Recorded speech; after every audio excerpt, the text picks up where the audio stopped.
Hello everybody. Today I'm very happy. Non, toujours pas en anglais.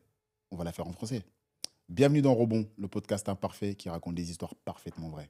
Tout au long des saisons, des épisodes, de nombreux invités vont nous rejoindre. On va parler d'échecs, de résilience, de moments de doute. Non, j'ai toujours pas de story édulcorée à vous raconter, de success story, mais des histoires parfaitement humaines, racontées par des personnes qui le sont tout autant.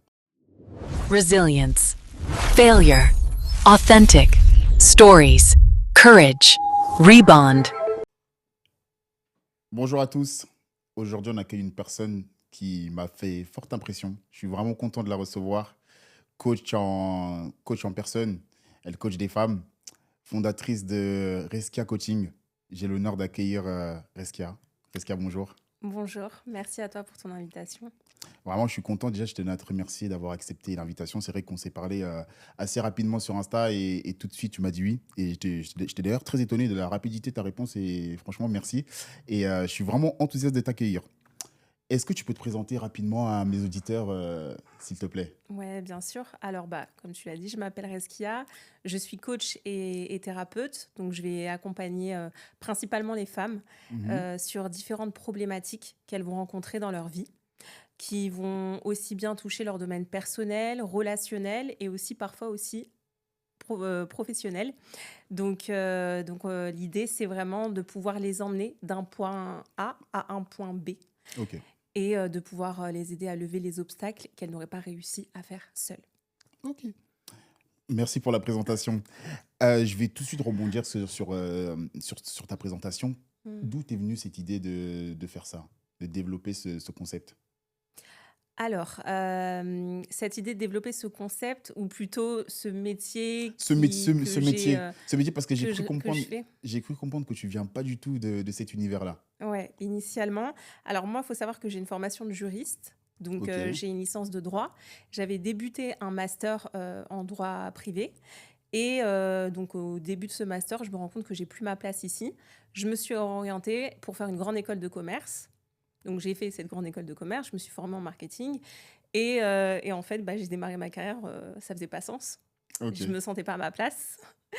Donc, ensuite, je me suis redirigée vers du coup une école de coaching. Et ensuite, voilà, c'est comme ça que je suis arrivée au coaching. Mais pour répondre à ta question, c'est quelque chose qui s'est imposé à moi. On est venu me chercher, en fait, ok. dans de nombreuses situations. Voilà, on voulait mon regard. J'avais apparemment, à ce moment-là, déjà une certaine sagesse, un certain recul sur les situations. Et du coup, j'arrivais toujours à trouver des solutions qui correspondaient aux personnes qui me demandaient conseil. Et en fait, à un moment, je me suis dit, mais pourquoi pas en faire mon métier, parce que on me le demande. Ouais. Et donc de me professionnaliser pour pouvoir le faire dans un cadre professionnel et, euh, et puis d'en vivre parce que je trouvais ça épanouissant aussi pour moi. Ok. Actuellement, ça fait combien de temps que tu fais ça? Ça fait 4 ans. 4 ans. Ok. Ouais, Et 4 ans, ça passe forcément vite quand on fait ça depuis 4 ans. très très vite. Est-ce qu'il Très y a, très vite. il y a toujours ce côté de passion Ouais. Ok, Je suis quelqu'un qui fonctionne avec le cœur. ok, Donc je ne sais pas me forcer. Quand je suis arrivée, comme je t'ai dit, en fac de droit, que ça faisait plus sens, mais du jour au lendemain, j'ai arrêté. Je me suis redirigée. Pareil pour mon école de commerce. Quand je bossais dans le marketing aussi. Voilà. Donc, c'est mon cœur, en fait, qui me guide. Et là, je le fais toujours avec passion, avec entrain, avec amour du métier. Et encore plus de jour en jour. Vraiment. Parce que je me rends compte, du coup, je vois ce que je peux apporter et comment les personnes peuvent aussi, après d'elles-mêmes, transformer ce qu'on va voir ensemble. ok. L'école de commerce, c'était Cage, j'ai cru voir. C'est ça. J'étais aussi en école de commerce. C'est pour ça que ça m'a tiqué quand j'ai vu Cage. Et Cage, d'ailleurs, c'est une belle école. Cage Bordeaux. Ouais, ouais. Ancienne BEM, Ok, Bordeaux École ok. de Management. Donc, tu t'es bien amusé en école de commerce ou t'as bien aimé? Ouais, alors écoute, j'ai apprécié. C'était Ouais. très différent du parcours universitaire. On est vraiment sur toute autre chose. Mais c'était une excellente expérience, vraiment. Une vie associative. Une vie associative. Écoute, j'ai fait partie des rares élèves qui ont fait le choix de ne pas C'est dommage. s'investir dans l'association. Et ouais, c'est C'est vrai. dommage. C'est dommage, mais je me dis c'était mon destin. Ouais. J'ai fait d'autres choses. Mais en tout cas, j'en ai quand même aussi profité de cette vie associative. Et j'ai compris, en tout cas, je pense, l'intérêt, la mécanique, les enjeux qu'il y avait aussi derrière. Et je pense que c'est le plus important.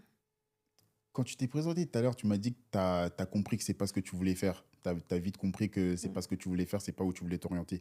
Comment on fait, à quel moment tu comprends que c'est pas ce que tu as envie de faire et tu as envie de faire autre chose? Mm. Est-ce qu'il y a un élément déclencheur? Bah, quand tu te demandes qu'est-ce que je fais là, Ouais, tu vois, c'est vraiment, tu sens que t'es pas au bon endroit. Moi, je pars du principe que ça sert à rien de forcer. Voilà, si t'as pas la bonne clé, pourquoi t'obstiner à vouloir ouvrir la serrure, tu vois? Et bah, j'étais quand même assez jeune à ce moment-là. Je devais avoir 22 ans, 23 ans, parce que j'ai eu mon bac à 17 ans. Donc, j'avais enfin, j'avais tout enchaîné. Et je me suis dit, bah, en fait, là, si c'est pas OK, je peux très bien me rediriger. ouais. Euh, c'est OK, quoi, il n'y a pas de sujet. Et donc, forcément, d'où te vient cette volonté-là d'aider les autres, d'accompagner? Forcément, est-ce que c'est quelque chose qui est dû à ton passé ou tu as toujours eu cette volonté-là d'accompagner?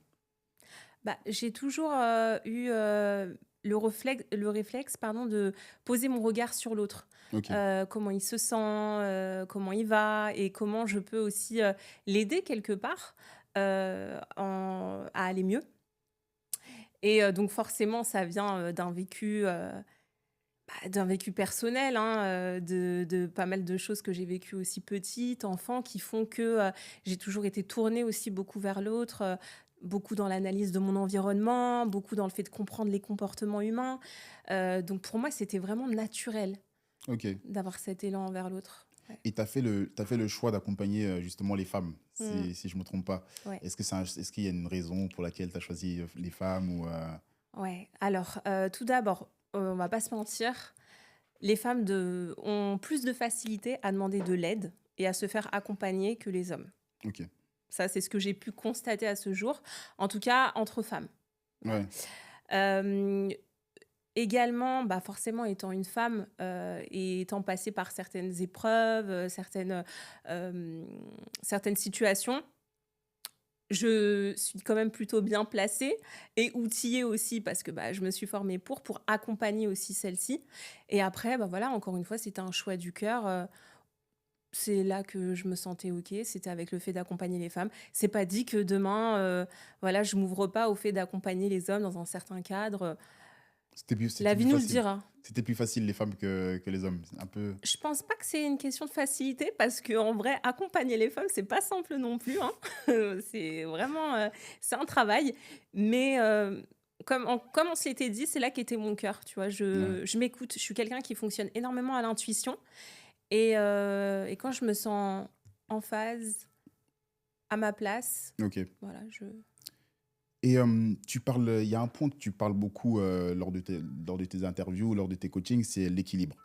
ouais. J'aimerais qu'on aille tout de suite dans ce sujet-là. Mmh. Qu'est-ce que ça représente pour toi l'équilibre ou le déséquilibre dans une vie professionnelle ou autre? Ouais. Bah, pour moi, en fait, bon, déjà, on va pas se mentir, l'équilibre parfait, celui qu'on idéalise au début, il est rarement atteignable. Pourquoi? Parce qu'en réalité, quand tu vas à un moment donné décider d'avoir certains projets professionnels, là par exemple, je parle de ma situation, voilà, démarrer ma société de coaching, développer tout ce qui va être communication et tout, ça te demande énormément de temps et de charge mentale. Donc, il est possible que pour certaines personnes, hein, là je parle de mon cas, bah, j'ai dû rogner un petit peu sur du temps de vie personnel que j'aurais pu auparavant allouer Mhm. dans ce domaine-là. Mais là, j'ai préféré l'investir sur le plan professionnel et je suis OK avec ça.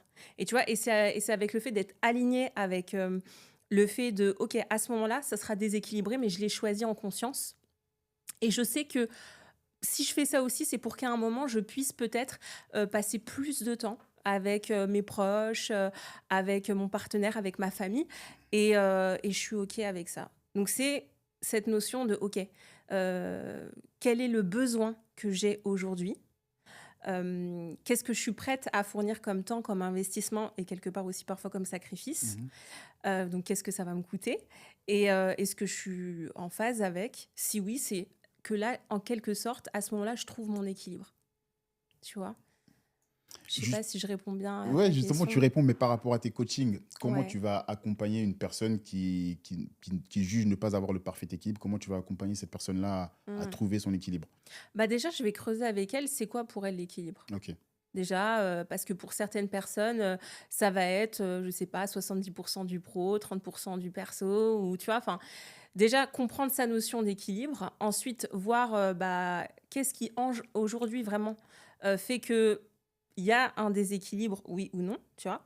Et ensuite comprendre, aussi, tu sais, parce qu'il y a certaines personnes qui vont dire: «Oui, j'ai du mal à trouver l'équilibre et tout», mais en fait, elles vont surinvestir un domaine parce ok, qu'elles fuient aussi quelque chose. Donc on va voir si derrière, il y a pas des croyances, il y a pas des blocages, il y a pas des choses qui lui permettent justement, quelque part, de maintenir un certain équilibre psychique. ok, Et après, bah, on va mettre en place, les actions nécessaires. Si je vois qu'il y a des résistances, on va aller comprendre pourquoi il y a ces résistances-là. C'est le but, du coaching, tu vois? Et de l'accompagnement. Et puis après, travailler aussi sur le fait que, OK, bon, maintenant tu as retrouvé l'équilibre qui te correspond aujourd'hui, mais si demain, il se passe telle situation ou si demain, tu dois faire face à un aléa, comment tu vas gérer ça, toi, de manière autonome? ok. Ça, c'est mon travail. Vraiment, le but, c'est que, à la fin, de mes accompagnements, de mes coachings, tu sais gérer seul, tu es autonome. C'est hyper important. Si tu devais définir en quelques mots le mot équilibre, c'est vrai que j'insiste beaucoup sur ces Ouais. termes-là. Si tu devais définir en Mmh. termes, je sais pas, en trois mots, Ouais. qu'est-ce que représente l'équilibre? L'équilibre, pour moi, ça serait être raccord avec son intuition. Oui, Je parlerais plus du coup aussi, tu vois, d'harmonie. Harmoniser, peut-être, ok, avec, en fonction de mes besoins, mes contraintes, hem et du coup, si je devais choisir un troisième mot aussi, c'est quelque part trouver son épanouissement à travers son équilibre. ok. C'est pour ça que j'insiste sur le fait que, ton équilibre n'est peut-être pas le mien et mon équilibre d'aujourd'hui n'est peut-être pas mon équilibre de demain. Ok. Est-ce que c'est plus compliqué dans cette génération-là? C'est vrai qu'on est dans une génération où tout va vite, où on travaille, il y a le côté familial, il y a la vie perso, les amis, etc., tout l'environnement là. Comment justement on peut faire pour trouver le juste équilibre entre tout ça? Pour, allouer du temps à Oui, chacun, allouer du temps à chacun, mais tout en étant entre guillemets efficace. qu'est-ce que tu entends par être efficace? Être efficace au travail, être assez présent pour ses enfants si on en a, être assez Mmh. présent pour ses proches, ses parents, Mmh. etc., quoi. Ouais. Je pense que dans ce cas-là, il faut pouvoir se dire: «OK, comment, là, je peux être là et pleinement là?» Ok, C'est-à-dire que quand je suis au boulot, je suis au boulot. Quand je suis avec mes enfants, je suis avec mes enfants. Quand je suis avec mon époux, je suis avec mon époux. Et pas d'être là, mais à moitié là. Donc on en revient encore, à ce que je disais précédemment. Si tu es dans une étape de ta vie où il faut que tu sois focus un peu plus sur peut-être, certains enjeux professionnels, bah, dans ces cas-là, sois aligné avec le fait et tu peux très bien le partager à tes proches. Voilà, là, j'ai certaines priorités, donc peut-être que pendant ces 3 prochains mois, on va peut-être se voir que le dimanche, ok, mais quand je suis avec toi le dimanche, je suis vraiment avec toi. ok. Je suis pas, voilà, en train de penser à ce que je dois faire, sortir mon ordinateur, et cetera. Donc, entre guillemets, être honnête avec les gens qui nous entourent. Faut communiquer, Ok, bien sûr, au maximum. Faut communiquer et si à un moment, on a l'impression aussi qu'on donne pas assez ou qu'il y a du déséquilibre, en parler aussi, à ses proches, à son entourage et expliquer aussi, pourquoi et en fait, parfois, juste de mettre des mots, ça permet, en fait, de se dire: «Ah bah non, au final, c'est pas si déséquilibré que ça» ou «Ah bah ouais, là, je me rends compte que ça fait un moment que je m'écoute pas, ça tire sur la corde et c'est peut-être pas, le meilleur chemin à emprunter». Donc, qu'est-ce que je peux faire pour, bah, peut-être, passer un petit peu plus de temps avec les miens, ou bien, voilà, faire de nouvelles sorties qui vont nourrir aussi, une autre partie, de mes besoins, quoi. ok. Est-ce que c'est quelque chose qui a évolué avec le temps? On s'en rend plus compte, il y a plus de déséquilibre maintenant, je trouve, par rapport à avant. Parce qu'avant, on arrivait à gérer plus, on arrivait un petit peu à gérer tout. Est-ce que c'est quelque chose qui se développe avec le temps? Je sais pas si je suis clair dans ce que je dis, hein. Si, mais moi, ce qui m'intéresse, c'est pourquoi tu penses qu'avant, on gérait mieux? Est-ce Parce que ça va trop vite. Maintenant, ça va trop vite. Ouais. On essaye d'être sollicité dans beaucoup de choses. On n'est plus forcément dans une seule case, Mmh. comme avant où on avait un métier. Maintenant, on a plusieurs choses à gérer. Ouais. Et donc, maintenant, je trouve que c'est compliqué de trouver cet équilibre-là au milieu de toutes ces choses qu'on gère. Ouais, après, tu sais, c'est un choix. Moi, je suis Ok, quelqu'un, j'ai toujours un regard quand même assez plutôt positif et constructif au possible. ok, Donc c'est peut-être aussi une déformation professionnelle, moi ça me va très bien. Mais je me dis: «Ouais, mais quelque part, si, j'ai décidé d'avoir tous ces projets ou toutes ces stimulations, c'est que je les ai choisis. Si je suis pas alignée avec, bah, j'arrête de les entretenir». Mais en fait, si ça fait partie de ma vie aujourd'hui, bah, quelque part, faut que je mette en place peut-être, une organisation, quelque chose qui me permette de satisfaire mes besoins. Et si je suis surstimulée ou que j'ai trop de projets, peut-être que je revois mes priorités. ok. Dans les différents coachings que tu as, comment tu vas accompagner directement les femmes dans leur milieu professionnel? Quel impact ton coaching va avoir dans leur milieu professionnel? OK. Alors, moi, comme, je te l'ai dit, je vais partir en effet de problématiques personnelles. Ok, Donc on va partir de ces blocages, donc ça peut être au niveau des émotions. On va revenir parce que, bah, forcément c'est dans mon ADN à, voilà, ce qu'elle a pu vivre dans l'enfance, à son histoire. Et en fait, forcément, quand tu travailles ça, ça va impacter le professionnel. Parce que, tu vois, là, je vais te donner un exemple. J'ai beaucoup de femmes qui ont, réussi leur carrière, professionnelle. Enfin, en tout cas, elles avancent, brillamment. Elles ont, fait de super études et cetera, mais elles ont toujours ce sentiment d'être illégitimes ou que c'est pas assez. ok, Et du coup, en fait, tu te rends compte qu'elles courent parfois à l'épuisement. J'en ai beaucoup qui reviennent de burn-out ou qui sont à la limite du burn-out quand elles viennent me voir. Et en fait, là, tu te dis: «Mais non, tu vois bien qu'au niveau de tes croyances, tu vois pas qui tu es vraiment. Tu te rends pas compte de ce que tu es capable d'accomplir». Et quand on va aller travailler du coup sur, eh bien, les blessures un petit peu, de la petite fille, hein, qui cherche à prouver qu'elle est, parfaite, eh bien là, tu vois que tu vas débloquer, des paliers également sur le plan professionnel. Parce que du coup, elle va réussir à s'affirmer davantage, elle va oser prendre sa place, elle va peut-être postuler du coup à un poste ou bien, à une promotion auquel voilà, elle aurait, peut-être, enfin sur laquelle elle aurait hésité ou qu'elle aurait pas osé, tu vois? Et en fait, bah, elles prennent pleinement leur place. ouais. C'est l'objectif. C'est vrai tu viens de parler d'un point là, trouver sa place. Mmh. Je parle toujours de la société actuelle, hein. Est-ce que Ouais. dans cette société-là, c'est compliqué de trouver sa place? Notamment quand on est une femme, est-ce que c'est compliqué de trouver sa place Mmh. dans ce monde-là? Alors, bon, encore une fois, moi, ça va être très teinté de mon approche. Je pars du principe que, trouver sa place dans la société, enfin, pour pouvoir la trouver, il faut d'abord pouvoir, la trouver au sein de sa propre famille. Ok, Est-ce que j'ai su trouver ma place au sein de ma famille? Est-ce que, je suis à la bonne place? Ou est-ce que j'occupe ma place, enfin une place, de parent ou bien de grande sœur alors que je suis peut-être, la dernière, tu vois? Et en fait, c'est important de remettre les choses à leur juste place pour ensuite pouvoir prendre sa place dans la société. ok, Ça se fait. C'est automatiquement, en fait, quand je travaille sur, la place au sein de la famille et puis après, ça va être au sein de leur couple, automatiquement, tu vois, elles prennent leur place aussi en société, dans leur groupe d'amis et également dans le milieu professionnel. ok, très bien. Justement, la confiance en soi, Mmh. c'est que c'est un sentiment qui se développe au fur et à mesure ou c'est un sentiment qu'on va aller chercher à l'intérieur de soi-même? Bah, moi, je pense que la confiance en soi, c'est vraiment une gymnastique, en fait. Faut être tout le temps en mouvement, faut être dans l'action parce que peut-être tu as osé faire telle chose ou aller parler à cette personne ou lancer ton podcast. Eh bien, quand tu vas être face à par exemple, enfin, un point d'interrogation, quelque chose, un doute, tu vas te référer à ça. Non, mais attends, hey, j'ai quand même été capable de faire ça. Ouais, Et ça va te booster. Et du coup, ça va venir nourrir ta capacité à agir, à faire et donc ta confiance en toi. Mais oui, c'est pour ça que c'est important d'être dans l'action. Et que moi, une personne qui me dit, ouais, j'ai pas confiance en moi, etc., bah, une fois que j'ai creusé pourquoi et ce qu'elle se raconte, je vais tout de suite tout faire pour qu'elle puisse être en action et en mouvement. Et qu'après, tu vois, ça puisse vraiment devenir une gymnastique pour elle. Ok. Que tous les jours, elle puisse se challenger, mais même sur la chose la plus petite. Donc il y a ce côté-là de toujours se challenger, Ouais, toujours chercher plus haut, aller faire des choses entre guillemets quoi.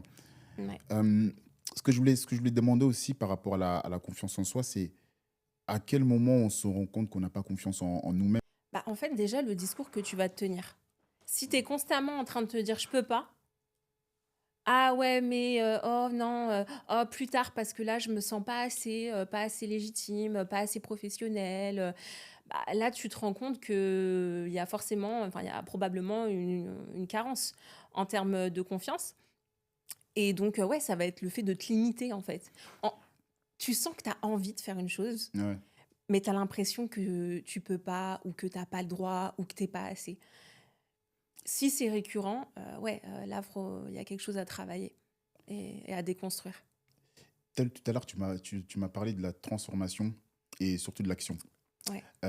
J'ai lu que tu avais écrit que l'action passe par la transformation. Donc plutôt la transformation passe par l'action. Ouais. Qu'est-ce que ça représente pour toi l'action? Le fait de passer à l'action tout simplement? L'action, pour moi, c'est la vie. En fait, Ouais, c'est la mise en mouvement. On est des êtres vivants, on est des êtres humains. Et en fait, même ce qui fait qu'on est vivant, c'est qu'on est en mouvement. ouais, Donc, tu as besoin, en fait, d'agir. Tu vois, mais parfois, même le fait de te poser, d'être avec toi-même et de faire le point, mais c'est une action, tu vois, c'est une action que tu as choisie, que tu as ok, conscientisée. Par contre, à partir du moment où tu es dans je sais pas, une procrastination, où tu es tout le temps en train de reculer et en fait de fuir le mouvement, bah, quelque part, tu fuis aussi la vie, hein. ok. Est-ce que le fait de fuir, justement, le fait de fuir tout ça, c'est pas une peur, entre guillemets, c'est de Bien sûr. camoufler la peur? Ouais. Et là, faut aller voir, mais de quoi t'as peur? T'as peur de vivre au final? T'as peur de réussir? Parce que moi, j'ai beaucoup de femmes qui viennent me voir. Non, mais imagine, j'échoue. J'ai trop peur d'échouer. Et en fait, tu creuses et tu te rends compte, mais non, t'as pas si peur que ça Ouais, d'échouer. T'as peur de réussir. T'as peur de briller. T'as peur de prendre ta place. tout à fait. Je vais te donner un exemple bête. Lorsque j'ai décidé de lancer mon podcast, je savais que je pouvais le faire, mais j'avais cette peur-là. Je ne sais pas pourquoi j'avais peur, mais j'avais cette peur-là de me lancer. Parfois, je pense que parfois on peut avoir confiance en soi, on peut ne pas douter de ses capacités, mais avoir peur. Je ne sais pas s'il y a une explication à ça. La peur, c'est l'émotion du changement Ouais. et de la nouveauté. Donc j'ai envie de te dire, limite, si t'as pas peur dans ta vie, c'est qu'il y a un problème, tu vois. Ouais. Moi, j'ai toujours peur quand je veux initier quelque chose, tu vois. Donc, mais tu sais, après, il y a, ok, mais qu'est-ce que je fais de cette peur? Est-ce que j'en fais un moteur? Ouais. Est-ce que voilà, ça me nourrit d'adrénaline et je vois justement comment me perfectionner? Ou est-ce que j'en fais un frein et je m'arrête en fait à chaque fois que j'ai peur? Ok. Donc, tu as des personnes qui passent leur vie à avoir peur d'avoir peur. Donc, elles font rien. Ok. C'est- Ouais. En d'autres termes, est-ce qu'on pourrait dire que là, pour réussir, est-ce que ça n'émane pas de certaines peurs? Il faut forcément avoir peur pour réussir derrière un bon projet. Je pense pas qu'il faille forcément avoir peur pour réussir parce que, en fait, justement, parce que tu as eu peur par le passé et que tu es passé à l'action, il y a un moment donné, en fait, tu vas peut-être avoir des objectifs encore plus fous, tu auras moins cette peur. Ce que je veux dire, c'est que le fait d'avoir peur d'un projet, Ouais. d'avoir des inquiétudes, le fait de se dire le projet, peut-être il est un peu trop grand, est-ce que c'est pas positif? Si, Ouais, si, c'est positif, mais parce que c'est ce que je disais, c'est l'émotion du changement. Donc ça veut dire qu'il y a de la nouveauté qui arrive dans ta vie, ça veut dire que tu es peut-être en train de passer des caps, ça veut dire que tu es en train aussi peut-être de déconstruire pas mal de choses que tu pensais immuables ou des plafonds, tu vois, que tu es en ouais, train de péter. C'est génial. ok. Donc maintenant, je saurais que la prochaine fois que j'ai peur, je saurais que c'est positif et que peut-être que je vais réussir mon projet. Bah, tu dis que tu es en train de faire quelque chose de nouveau. Ok, Donc, tu es en train d'acquérir des nouvelles compétences, un nouveau savoir-faire. ok. Justement, pour terminer avec la peur, est-ce que la peur peut pousser à la réflexion, peut nous faire réfléchir sur certaines choses et nous permettre de faire les choses un peu mieux? Ouais, bien sûr. Bah, Ok, c'est justement parce que tu as le souci de bien faire et que tu as peur du coup de pas faire assez bien, Ok. que parfois tu vas, anticiper certaines choses et que ça va permettre, une organisation qui va faire que peut-être l'événement, je prends cet exemple-là, que tu vas donner, va se passer superbement bien. La logistique, sera bien ficelée parce que justement, tu auras eu ce souci un petit peu de bien faire. Ok. Mais après, tout dépend de est-ce que ça me met en mouvement? Est-ce que j'agis ou est-ce que je freeze? Est-ce que je fige? Et là, je vais être dans l'auto-sabotage. Ok.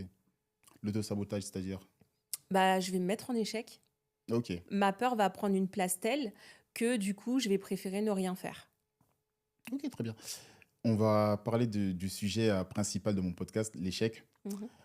Est-ce que tu as un échec, pour rentrer dans le vif du sujet, est-ce que tu as un échec qui t'a changé un petit peu, qui t'a fait comprendre certaines choses? Ouais, alors j'en ai beaucoup. Comme je disais, moi, le mot échec, je l'utilise, mais vraiment jamais Ok. dans ma vie ou pour parler de mon histoire. Et même quand certaines personnes me parlent de ce qu'elles considèrent des échecs, je le vois pas comme tel. Mais c'est vraiment quelque chose que j'ai toujours eu en tête. Pour moi, c'est vraiment de l'apprentissage et une redirection. Tu vois, tu dis, OK, ce truc-là, il a peut-être pas eu les résultats que tu voulais. Tu vois, moi, je le conçois comme ça. Bon, c'est peut-être pas ce que j'avais espéré, mais au final, ça me permet de rebondir sur autre chose, d'apprendre peut-être quelque chose sur moi, ou bien, de mettre fin à une relation, une histoire. Et c'est OK parce que tout est juste. Si ça s'est produit, c'est que c'était juste, c'est que c'était quelque part mon destin, hein. Moi, c'est ma manière de voir les choses. Et pour en revenir à ta question, il y a eu cette redirection que j'ai faite. C'est-à-dire que moi, quand j'ai démarré mes études de droit, j'étais persuadée de terminer avocate, de Ok. spécialiser dans le droit médical. En plus, voilà, il y avait tout le statut qui allait avec. Et en fait, au début, quand je me suis redirigée, je me suis dit, mais Mmh, c'est un peu un échec, en fait. J'ai fait toutes ces années, et puis on sait comme c'est pas simple la fac de droit. Tu bachotes quand même beaucoup et en fait, pour rien. Ouais. Et après je me suis dit: «Non mais c'est pas pour rien» et tu rencontres des personnes qui ont l'expérience et qui vont te dire: «Non mais t'inquiète pas, ça va te servir» et ça, tu vas le voir après. Donc tu te rends compte qu'au final, c'est pas tant que c'est un échec. Si je prends un autre exemple, dans ma vie personnelle, voilà, tu peux, avoir, des relations, amicales, amoureuses aussi, où tu vas t'investir, où tu vas avoir, une vision, des projets et puis au final, la vie fait que vous vous séparez Ouais. et à ce moment-là, tu vois, tu as beaucoup de gens qui vont parler d'échecs amoureux et peut-être qu'à ce moment-là, je me suis aussi dit: «Mais mince, c'est un échec», tu vois? Mais tout de suite, cette capacité à rebondir et à me dire: «OK, bon, maintenant j'en fais quoi? Quel enseignement je tire?» Est-ce que pour accepter l'échec, il faut forcément du temps ou il faut qu'il y ait un événement positif qui arrive derrière? Moi, je pense qu'il faut du temps, mais je pense parce qu'il faut se laisser le temps. Quand tu vis un échec et que tu le ressens vraiment profondément comme ça au fond de toi, ça veut dire qu'il y a un deuil à faire. Ok. Pour moi, vraiment, c'est qu'il y a un deuil à faire. Il faut que tu fasses le deuil peut-être de l'issue que tu aurais souhaité ou des résultats que tu aurais espérés. Donc, prends le temps d'être en colère, prends le temps de pleurer, prends le temps d'accuser la terre entière et de t'en vouloir. Fixe-toi une deadline, genre 3, 4 jours, une semaine, bon, allez, max 10 jours. Après, au bout d'un moment, tu bouges, tu vois, de cet état. Et après, vois, OK, c'est quoi ma part de responsabilité dedans? C'est ça, en fait, une posture d'adulte. Ouais. Là, OK, bon, qu'est-ce qui a fait que j'ai échoué ou que ça a planté? Et puis ensuite, tu commences à mettre des petites actions pour justement en faire un tremplin, en faire une expérience qui va te servir. Et moi, je trouve ça hyper beau, en fait. Ces cicatrices-là, elles sont hyper précieuses. Ouais. En quelques mots toujours, est-ce que tu pourrais définir la notion de l'échec? Qu'est-ce que c'est l'échec pour toi? Ouais. Tu vois, pour moi, l'échec, ça serait euh, la frustration, la déception, parce que j'ai pas atteint les résultats que j'espérais ou la finalité ouais, que j'attendais. Ok. D'une relation, d'un projet. Pour moi, c'est vraiment ce décalage qu'il y a entre la réalité que je vais vivre et que je vais devoir accuser et ce que je m'étais fait comme idéal dans ma tête. Quelle vision tu vas avoir sur la perception de l'échec? C'est vrai que j'ai l'impression que la perception de l'échec diffère selon la localisation. On va dire, en France, la vision qu'on Ouais. a de l'échec par rapport aux États-Unis ou dans d'autres univers, l'échec n'est pas perçu pareil. Mm. Quelle image tu as de l'échec dans notre société? Bah moi, plutôt bonne, hein. Ok, Franchement, moi, quand quelqu'un me dit ah bah, je me suis plantée sur tel sujet, bah souvent je creuse et je me dis ah ouais, mais ça t'a permis de faire ça et de faire ça et de faire ça. Et du coup, on voit que bah, au final, c'est hyper positif, quoi. ouais, Et que c'est un projet qui, certes, n'a pas abouti peut-être comme elle le voulait, mais qui est hyper enrichissant et qu'elle va pouvoir exploiter et sur lequel elle va pouvoir rebondir. Donc, pas du tout la mentalité française classique. ouais, justement, la mentalité française classique, c'est ça, je veux en parler. Mm. Euh, Qu'est-ce que tu en penses de cette mentalité-là? Franchement, très honnêtement, donc ça veut dire que là, on fait écho à la mentalité de si t'as échoué, c'est que t'es Ouais, nul. voilà, c'est ça, c'est ça. Pour la faire courte, franchement, je m'éloigne des gens qui pensent comme ça, vraiment, depuis Ouais, toujours. Et je suis très détachée de l'avis des gens que je n'ai pas demandé, tu vois. ok. Je me souviens quand j'ai voulu démarrer la fac de droit, on m'a dit, oh mais non, tout le monde retape la première année. Et puis, il n'y a personne qui réussit. J'ai eu ma première année, j'ai pas eu de rattrapage. Enfin, tu vois ce que je veux dire? Quand j'ai voulu me lancer en école de commerce, ah ouais, mais non, mais ceci, j'y suis allée, j'écoute pas. Et quand j'ai voulu bah, tout plaquer, alors que j'avais encore mon prêt étudiant à rembourser pour pouvoir prendre un job, mais alimentaire, vraiment, hein, pour payer ce prêt et mon école de coaching, j'ai pas écouté les gens, sinon j'aurais rien fait. Ok. Toi, quel conseil tu donnerais à un jeune qui démarre sa carrière, un jeune de 25 ans qui démarre sa carrière et qui a peur de l'échec? Quel conseil tu lui donnerais? Je commencerais, au lieu de lui donner un conseil, je lui poserais la question, si t'as pas peur, qu'est-ce que t'aimerais faire? Ok, Qu'est-ce que t'aimerais vivre? Mais genre vraiment, même dans tes rêves les plus farfelus, t'as pas de plafond, t'as pas de... Qu'est-ce que t'aimerais faire? En fait, le reconnecter à l'amour, tu vois, à l'abondance. Pas le brancher sur la fréquence de l'échec, tu vois, là où il est. ok, Et le manque, et le ah, tu vois.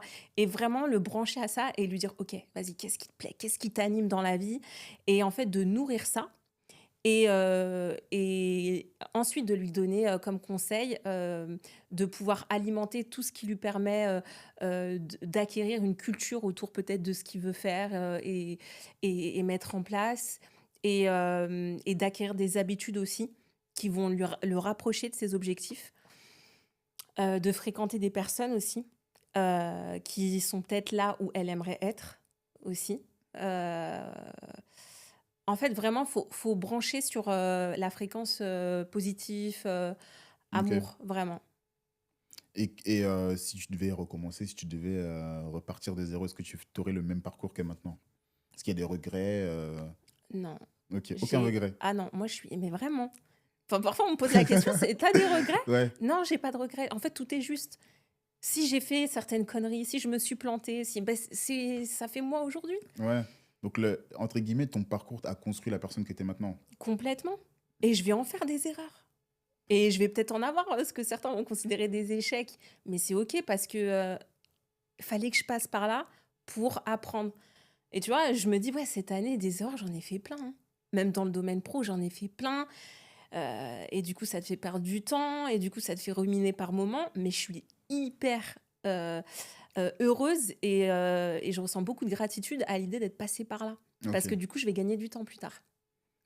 On a parlé tout à l'heure de l'équilibre, de la famille. Quel impact va avoir, entre guillemets, l'entourage sur ta vie, sur la vie d'une personne, sur ta vie professionnelle, entre guillemets? Énormément. Pour moi, je pense que énormément. Et il va avoir l'impact que tu lui donnes. En Ok. fait, en fonction du pouvoir que toi, tu vas donner aux autres. Donc, déjà, pour moi, la priorité, c'est que s'entourer au maximum de bonnes personnes, des personnes Mhm. bienveillantes, qui sont aussi heureuses pour toi, qui t'apportent, mais à qui aussi tu vas apporter. C'est important de pouvoir, tu donnes, mais enfin, tu reçois, mais tu donnes aussi. Ouais. Et après, identifier les personnes qui vont te drainer de l'énergie. Tu vois, celles avec lesquelles tu te sens pas bien. Tu vois, enfin, après les avoir vues, il y a des personnes, parfois, tu as un peu vidé, ou tu as aspiré toute leur un peu négativité, peur, frustration. Et faire attention, en fait. Si tu peux pas les éloigner, parce que bah, voilà, ça reste des membres que Ouais. tu vas être amené à les rencontrer, faut que tu te prépares en amont. Donc, ça veut dire que moi, je le dis à mes clientes, avant de voir ces personnes-là et d'être à leur contact, visualiser vraiment une sorte de bulle. Et tu te protèges, tu te prépares, et ensuite, tu verras que ton énergie sera beaucoup moins drainée. Tu seras beaucoup plus en conscience. Donc, tu vas réussir à te protéger de ces... voilà, ça, c'est le mot très enfin, le terme très galvaudé, vampire énergétique, etc. On peut les appeler comme on veut, mais ou personnes toxiques.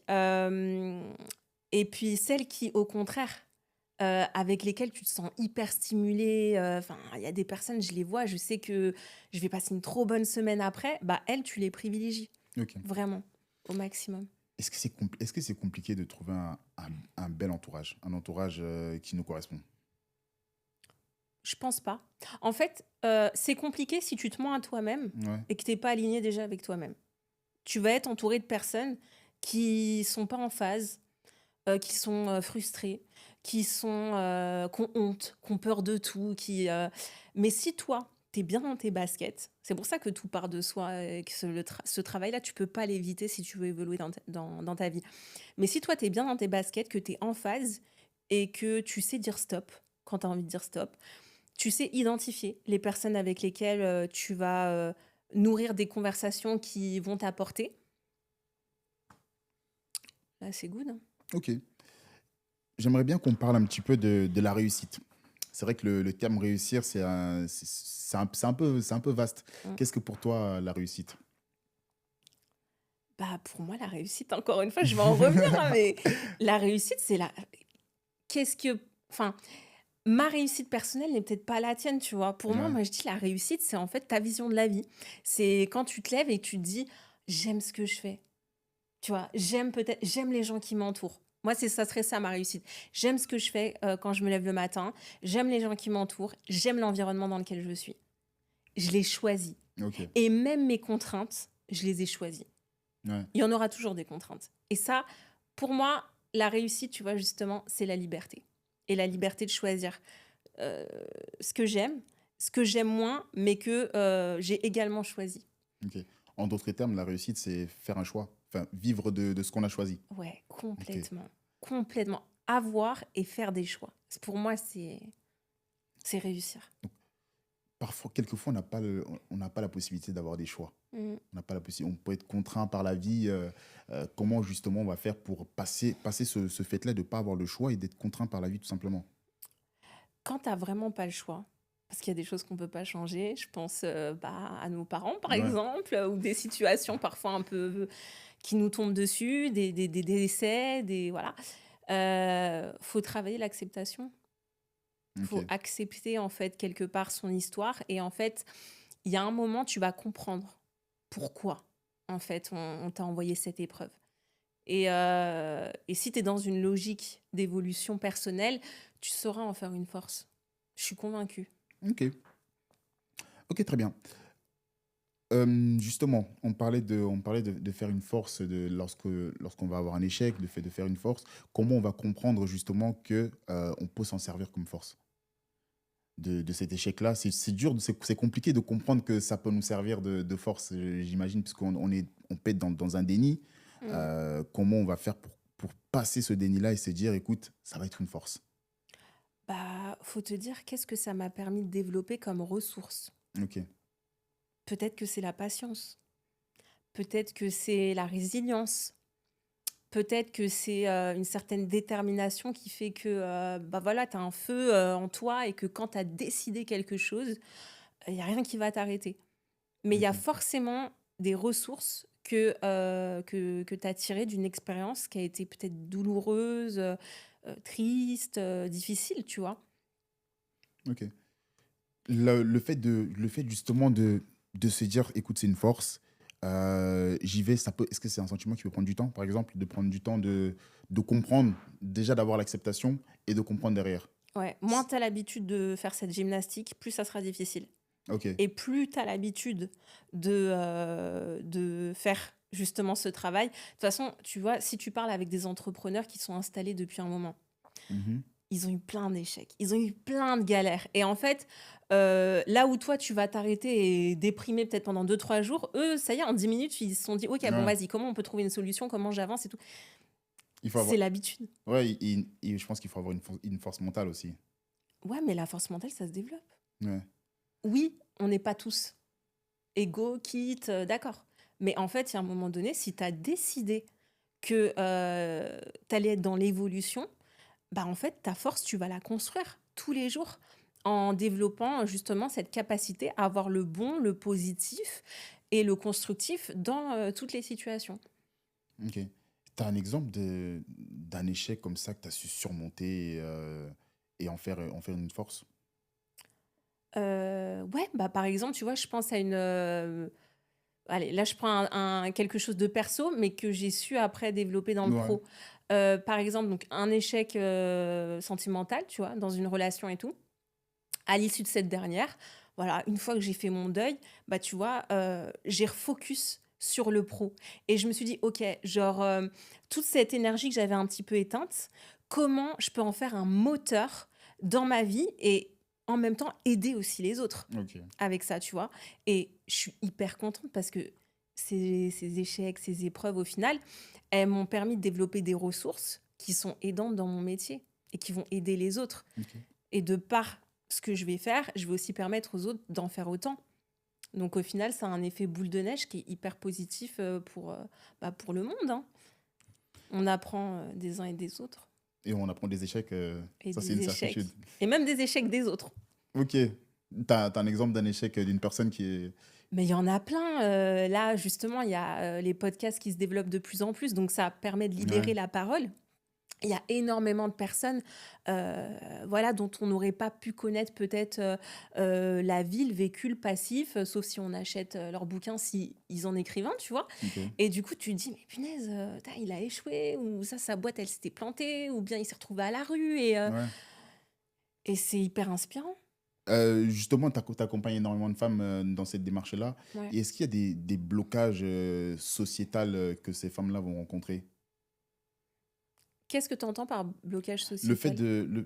peut-être le regard, le regard des autres, est-ce que c'est un blocage qu'elles vont avoir? Est-ce qu'il y a une typologie de blocage? Parce qu'on va les juger peut-être Ouais, ou les mettre dans certaines c'est cases? ça.